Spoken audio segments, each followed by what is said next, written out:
We are about to embark on a journey, one that will see us make an 18th century gown in one day. Before we start, allow me to explain to you why you need this tutorial. Imagine that and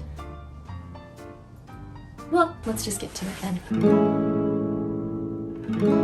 Good morning-ish. It is 11:30 on the day that we are allegedly going to make an 18th century dress. Oh wait, I thought of some reasons. Maybe you're the costumer for Hamilton and somebody from the Make-A-Wish Foundation said that they wanted to be part of the show that night, so you needed to quickly make one extra costume. Or maybe you're on a trip to Scotland and you found one of those magic time-traveling rocks. You don't want to stick out like a modern sore thumb when you get to the 1700s, thus ending up with you being on trial for being a witch. So you want to go pre-costume. Or if you're like me, you just don't like visiting historic locations in modern clothes, so you need to whip something up. Okay, back to that morning. What do you need to know about this moment in time? Well, I intended to wake up earlier than usual today. It didn't happen. And what's wrong with waking up at like 11:30? Nothing, except you missed McDonald's breakfast.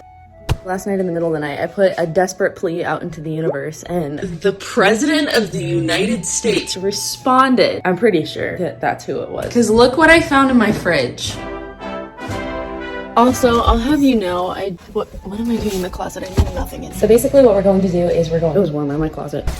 We're gonna plan the dress, we're gonna make the dress, we're gonna model the dress at some cool location. But first we're gonna have coffee, egg sausage McMuffins minus the muffin, and finish altering a friend's bridesmaid's dress. But first, a word from our sponsors, Skillshare. Skillshare is an online learning community with thousands of inspiring classes for creators, Including painting, singing, piano playing, belly dancing, and even cooking and baking. discover what you can make with classes for every skill level, even if you're a beginner, like me. Explore new skills, deepen existing passions, and get lost in your creativity. It's curated specifically for learning, so there are no ads, and they're always launching new premium classes, so you can stay focused and follow wherever your creativity takes you. Whether you are a dabbler or a pro, a hobbyist or a master, you are a creator. I've recently dallied in a class called Finding Fulfillment, Using Pivots to Power Your Creative Career by Emma Gannon. It taught me that being brave and trying new things can ultimately be quite lucrative. If you've heard all this and still don't think Skillshare is for you, well, you're a boring person, probably. My condolences on that. And remember, skilled people are successful. And successful people have hot tubs. The first 1,000 of my subscribers to follow the link in my description will get a free 1-month trial of Skillshare, so you can start exploring your creativity today. Thanks for sponsoring this video, Skillshare.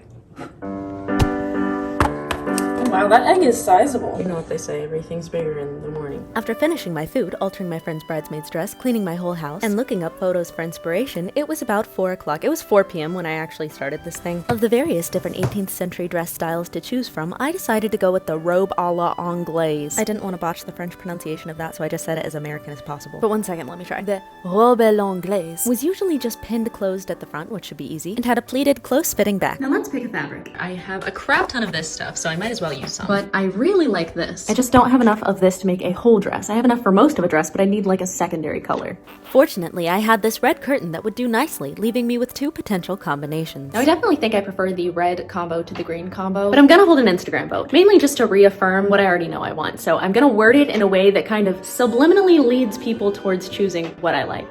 Thus I proceeded to log on to the gram of Insta, where I beseeched my faithful following to lend their opinions in this difficult decision. Well, the people have spoken, and the winner is the one that I just threw.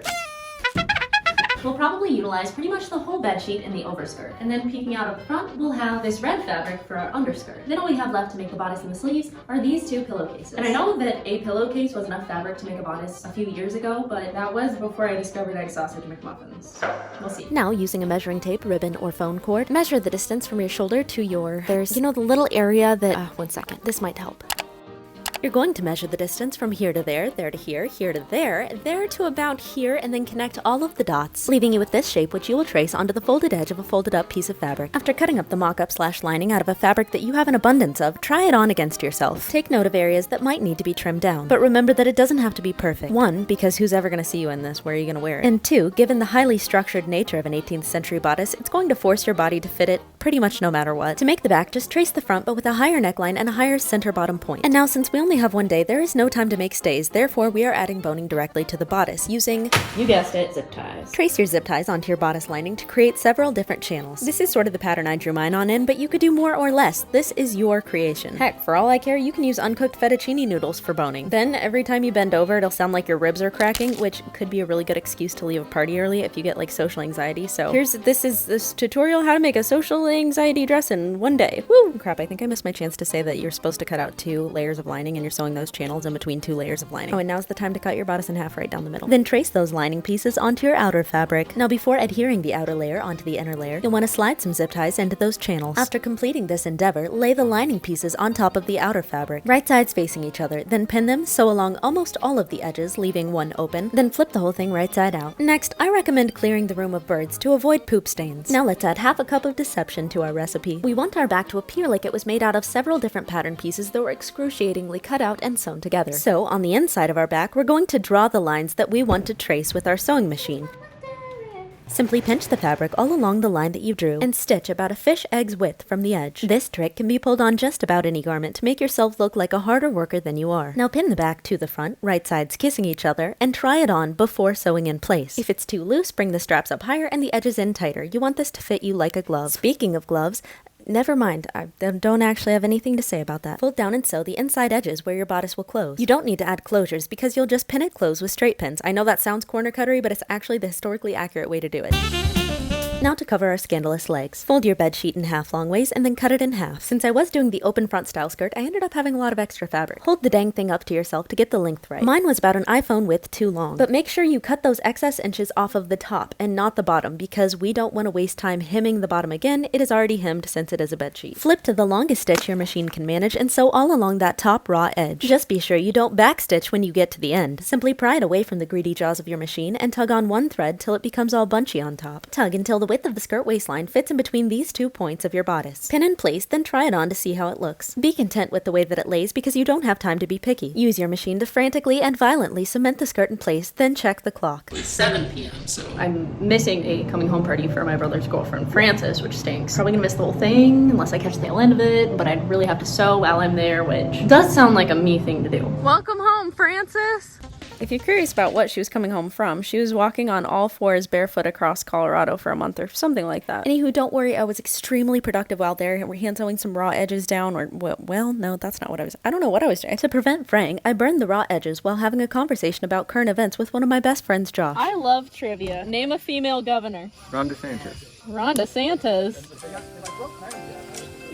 Micarah, but the wine. Can you name a real female governor? Gretchen Whitmer. Oh, Christy Nome of one of the Dakotas.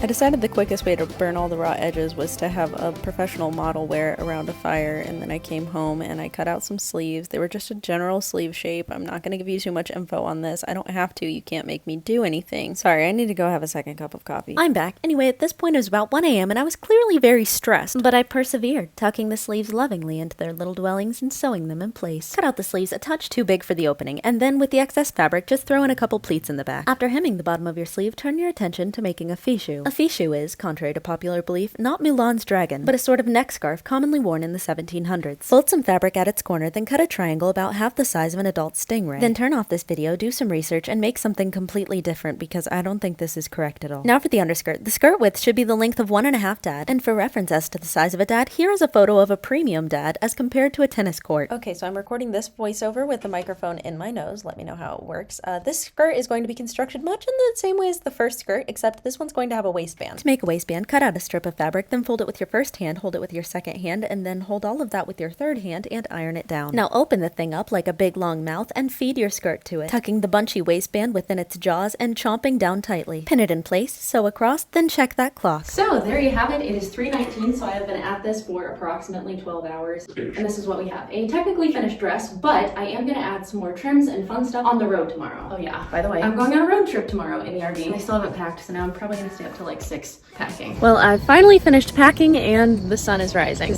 I'm thinking I might as well just sleep in the RV so that I can wake up to my friends driving down the road. And then again, that's always terrifying. And you know, it was a little bit terrifying because I woke up in a mountain's intestines. We spent about a whole day driving, and then that night in a Walmart parking lot, we settled into our various sleeping, and might I add, very separate sleeping situations. Then I went back to my little curtained bedroom and put on a G-rated show for the youngsters. After which we woke up after going to sleep, of course, went to church and spent the day in Philadelphia, which you may have seen some clips from if you watched my last video, which was entitled Lake RV Beauty makeover or something like that. It was one of my better ones. Critically acclaimed. I'm the critic. I acclaim. It was pretty good. At a museum in Philadelphia, I saw this picture of this hat, which gave me the inspiration to go to Goodwill, get a straw hat, and mutilate it by decapitating it, amputating several inches of height, and reinstalling the top. I completed this on a bumpy road with little more than a hot glue gun and some ribbon. Not long after leaving Philadelphia, we crossed state lines, and it was time to ask Della, where is JJ? Yes, we lost him at some place called Winterthur. There happened to be a handsome brunette boy that came through here.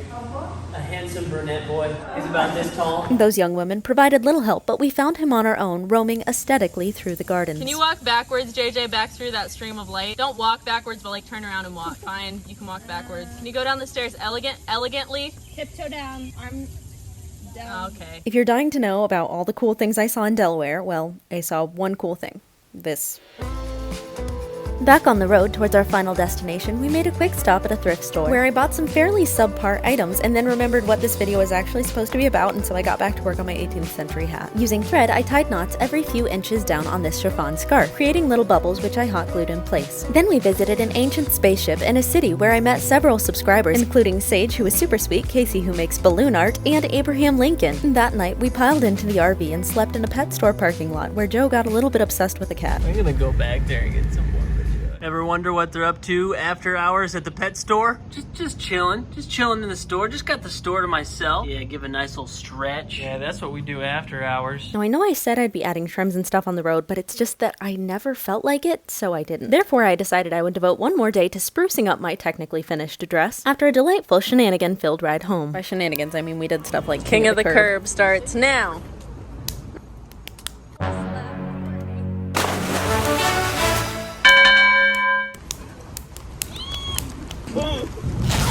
If you're wondering who won the second round of King of the Curb, if you're wondering how I do laundry when I'm on the road, I go to Planet Fitness, get in the shower with my clothes, use some soap, and then hang them to dry on the drying rack. But excuse me, I'm getting distracted. After we roller skated from Virginia back to Ohio, I decided to see what would happen if I devoted one more day to my costume, adding trims and making accessories to hopefully make it look like I was an actually wealthy historical woman. A staple for the 1700s was, well, non-existent. Staples were invented in 1879. But an important facet of the 1700s silhouette were those belled sleeves. Cut out a gently curved piece of fabric that is as long as your arm, as tall as a full-size Snicker in the middle, tapering on each edge to the size of a fun-size Snicker. If you don't want to hem it, cut it out with pinking shears, otherwise known as ziggity-zaggity chompers. Hot glue lace to the inside if you so choose. And if you really wish you were cooking instead of sewing, you might try scalloping the edges. I think scalloping is a cooking term. For a slightly more accurate look, I would recommend pleating the sleeves to fit into the armhole. But since we only have about as much time as restaurants currently have employees, we'll do the thread gather. Speaking of a lack of time, here's semi-waisted. It's called fashion, baby. Tug on the thread till your little bell fits perfectly inside the sleeve opening. Try it on to make sure it hits right where you want it to. Hand sew it down while wondering if Derek and Casey secretly had a thing for each other. That's what I did, and it turned out looking pretty good. For some added pizzazz, cut out a couple slithery little snakes of fabric and ruffle them by sending them through the machine, while your fingers pretend that they're giving a tiny little mouse a quick back massage. Gluing them onto the sleeve can be tricky while it's laying flat, so I suggest you put an arm inside. Oh, you're gonna glue me. Does that burn? So far, so good. Do you feel fancy? Yeah.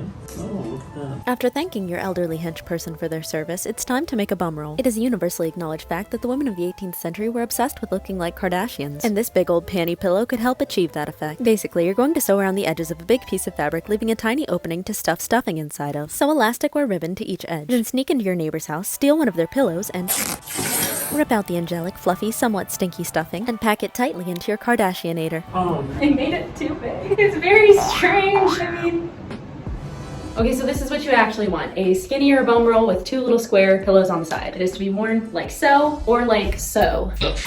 Now, if you want to go full-on Rococo, not to be confused with you Googling Coco, I recommend you make a pannier, which is what I wore under my bell dress. But in reality, I don't recommend in the slightest that you make this, because the same exact effect can be achieved through much easier, cheaper, and trashier means. You'll need a belt, 2 bags, and a pillow. Loop the belt through the bags, then fasten the contraption around your waist. Stuff the bags with stuffing, scraps of fabric, or just a bunch of other Walmart bags. Then drape your skirt over. Best historical costuming hack ever. It is trademark TM, stands for Tewers, Micarah. But actually it's like not a good idea because it's super noisy. Now Now we're going to upcycle that hat a little bit by dipping it in the hot tub and making it sleep with its backside turned up. By morning time, it will have completely forgot its life before and be conformed to our will. Now to make a cap, I must inform you I'm not medically licensed to teach anyone else how to make one because I, in desperation, got my pattern from this book 18th Century Beauty by the incredibly informational Abby Cox and Lauren Stowell. Fun fact, I've been really obsessed with Abby Cox videos lately, and I recently watched one and was pleasantly caught off guard to hear, "This is what Micarah Tewers calls demonetization bait."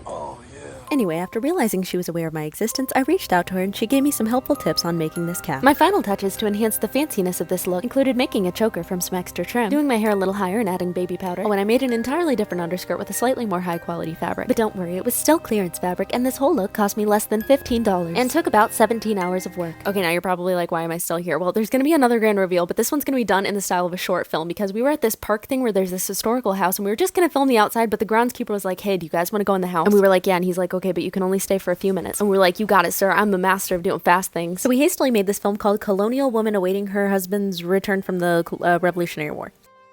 My dearest Reginald, I remember like it were yesterday when you told me you were going off to fight. I took it not so well, but after an entire day of running through the woods, my ankles grew tired, so I decided to come home and bid you a cordial farewell. I'll be back. What if you get stabbed with a bayonet right in the stomach? Pull it out.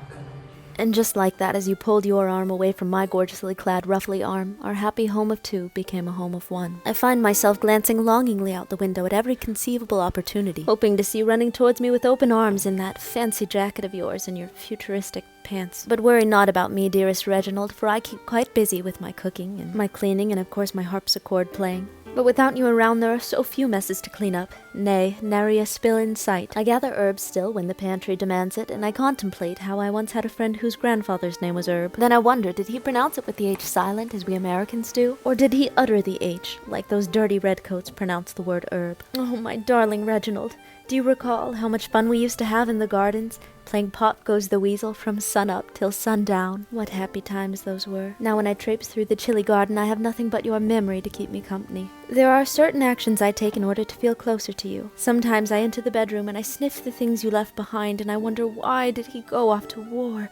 without his only pair of shoes. Be assured that in all this sorrow I have not neglected our child. I'm sure you're thinking, Peggy, what dost ye mean? We have not a child. Well, I made us one, and she has your eyes. Oh, your eyes, how I used to keep myself so pretty for them. Now I do not bother, though I still look the same, just less saturated and in a cooler tone. The nights here are most frightening without you, Reginald. Each sound I hear, I fear may be a British soldier. But in my heart of hearts, the sound brings me hope. Hope that it is ye, come home to be with me and our child. Reginald, I must confess something to you. I fear my sanity may be slipping away. You've been gone over a year. Spring rains begot the summer begot the autumn, and the autumn begot the rains once more. This time of loneliness has driven me almost completely mad, for today I thought I saw you in the distance, but perhaps it wasn't a thought at all. Nay, for it was you, Reginald. You have finally returned me with your valor and your futuristic pants, and I rest content in the knowledge that this will be a happy house of two forevermore. It makes me wonder, why am I still sitting here writing this letter? Well, Reginald, I haven't actually sat this entire time. I've just been pretending to sit. And why? Well, I suppose because love brings out the strangeness in all of us. Yes. Hi, we're pretty much through. Thank you. So yeah, it was really cool of that groundskeeper to let us do that. It looks stupid if I go into Bob Evans without my hat. Yes. The end. Now go make an 18th century dress in a short film. Oh, and by the way, I'm going to try to start closing out my videos with fan arts just because I'm so impressed and then they